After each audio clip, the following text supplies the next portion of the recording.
Let us now learn about the deductions from the gross salary जो काटने के बाद एक एम्प्लॉय के हाथ में नेट सैलरी जाता है, जिसे हम टेक होम भी कहते हैं। तो किस टाइप के डिडक्शंस होते हैं? कुछ स्टैट्यूटरी, कुछ obligatory in the sense contractual, और कुछ डिपेंड करता है company to company, right. Let us understand one by one. सबसे ज़्यादा दो इंपॉर्टेंट, जिसे हम सोशल सिक्योरिटी भी कहते हैं। यूएस में सोशल सिक्योरिटी बहुत कॉमन नाम है, इंडिया में हम इसे पीएफ और ईएसआई कहते हैं, provident fund and employ state insurance. ये सबसे कॉमनली आपको देखिए सारे कंपनीज में। तो किसके लिए एप्लीकेबल है?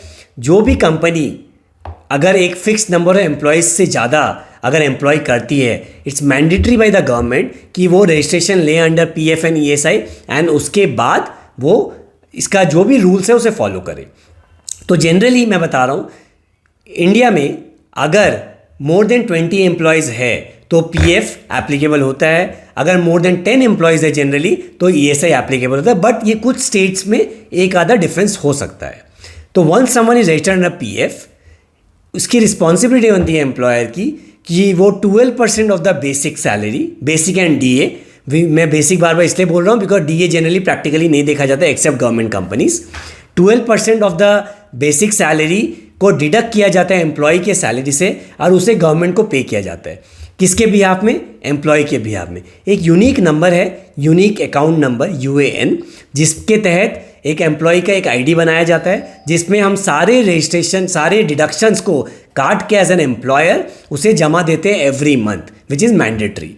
नाउ पीएफ 12% एम्प्लॉय के सैलरी से कटता है। सिमिलरली द सेम अमाउंट जो हम एम्प्लॉय की सैलरी से काटते हैं, एम्प्लॉयर अपने पॉकेट से एट एन एडिशनल कॉस्ट उस पर और फर्दर एडिशन करके जमा देता है। So that means it becomes 12 + 12, 24% overall जो आपके बेसिक का हर महीने सेविंग्स में जा रहा है, जिस पे एम्प्लॉय को इंटरेस्ट भी मिलता है।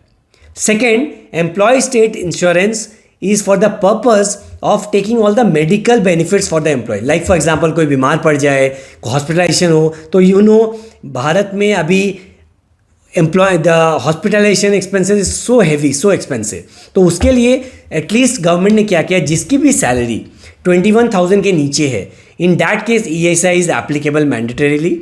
इन दैट केस टोटल 4%, यानी कि 0.75% जो एम्प्लॉय के सैलरी के ग्रॉस सैलरी से कटेगा, और 3.25% जो एम्प्लॉयर अपने पॉकेट से पे करेगा of the total gross salary. ये ध्यान रहे, in case of PF it was percentage 12% of basic and DA, in this case it is gross salary. ऐसा क्यों?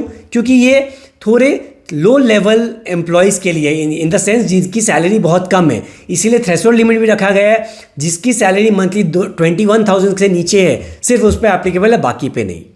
देयर आर 2 मोर डिडक्शंस, जिसे हम कहते हैं प्रोफेशनल टैक्स यानी पीटी, और एक LWF, लेबर वेलफेयर फंड। ये दोनों स्टेट गवर्नमेंट के दायरे में आते हैं। हर स्टेट का अपना अपना रूल है, जहाँ पे अगेन आपको एम्प्लॉय के सैलरी से कुछ अमाउंट काटना है। टिपिकली हमने देखा है PT across the country generally 200 rupees कटता है इरेस्पेक्टिव द सैलरी, और जिसे जमा दिया जाता है, बट कुछ स्टेट्स में अलग नियम हो सकते हैं। सिमिलरली LWF बहुत ही छोटा अमाउंट होता है, वो रेंज करता है 0.5 to 2% ऑफ द सैलरी जो काट के जमा दिया जाता है। इसके काफ़ी सारे बेनिफिट स्टेट गवर्नमेंट देना चाहते हैं, बट प्रैक्टिकली कितना वो अवेलेबल है ये हमें देखना पड़ेगा। But generally PF ESI is very very valuable tool. One final deduction which is most important and you cannot miss it, जिसे हम कहते हैं income tax. Now as an employer, ये एम्प्लॉयर की ड्यूटी है section 192 of the income tax act में कि employ की सैलरी को एस्टिमेट करे, अगर वो टैक्स ब्रैकेट में आता है उसके टैक्स ब्रैकेट के अकॉर्डिंगली इनकम टैक्स डिडक्ट करे, एंड फाइनली गवर्नमेंट को जमा करे। तो एज एन एम्प्लॉयर आपको इंश्योर करना है, एज एन एचआर प्रोफेशनल आपको इंश्योर करना है यह सारे डिडक्शंस रूल्स फॉलो करो। रूल्स नहीं फॉलो करने के लिए बहुत कॉन्सिक्वेंसेज है, पेनल्टीज, इंटरेस्ट वगैरह वगैरह। In fact these laws are so serious, at times हमने ये भी देखा है कि डायरेक्टर को पुलिस से भी नोटिस आ सकता है अगर वो फॉलो ना करे। तो बहुत ही सीरियस लॉज है, इसे प्लीज़ फॉलो करें एंड इंश्योर करें that we are adhering to all the laws. ये सारे डिडक्शंस की समरी है। Thank you.